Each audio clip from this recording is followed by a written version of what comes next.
Hi guys, இன்றைக்கி வந்து video content என்னென்னு பார்த்தீங்கன்னா, அன்னோன் மேரேஜில் போயிட்டு ஃபுல்லாக வெளுத்து கட்டணும். ஸோ அதான் வந்து இன்றைக்கி டாஸ்க்கு. நான் மேரேஜுக்கு உள்ளே போனோடனே, இது ஆக்சுவலாக மேரேஜே இல்லை, இது வந்து ரிசப்ஷனு. ஸோ உள்ளே போனோடனே சரியான வந்து க்ரௌடு, செலிப்ரேஷன்லாம் போயிட்டு இருந்து, கேக்லாம் வெட்டிட்டு இருந்தாங்க. அதை உடனே பார்த்துட்டு நாமளும் அப்படியே சிரிச்சுட்டு 2 ஃபோட்டோ எடுத்துகிட்டு உடனே டைனிங் ஹால் எங்கே இருக்குன்னு அப்படி வெயிட் பண்ணிகிட்டே இருந்தோம். ஸோ ரொம்ப நேரமாக யாருமே டைனிங் ஹால் பக்கமே போகல. கொஞ்ச நேரம் கழிச்சு எல்லா பேருமே மூவ் ஆக ஆரம்பிச்சாங்க. ஸோ போயிட்டு டைனிங் ஹாலில் உட்காந்தோன்னே எப்பயும் போல் 5 நிமிஷம் லேட்டாக்கினானுங்க. லேட்டாக்கி முடித்தோடனே இலையை போட்டோடனே ஃபுல்லாக வாஷ் பண்ணியாச்சு. ஃபஸ்ட்டு என்ன வச்சாங்கன்னா சிக்கன் 65, அப்புறமேட்டுக்கு மட்டன் பிரியாணி வந்து போட்டாங்க. நான் வந்து எதிர்பார்க்கவே இல்லை, வெஜ்ஜு தான் போடுவாங்க அப்படின்னு வந்து நினச்சேன்.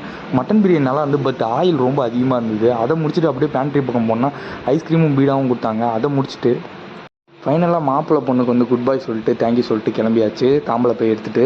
இது வந்து அன்னோன் மேரேஜ்லாம் இல்லை, என் தங்கச்சியோட ஃப்ரெண்டுக்கு வந்து ரிசப்ஷனு.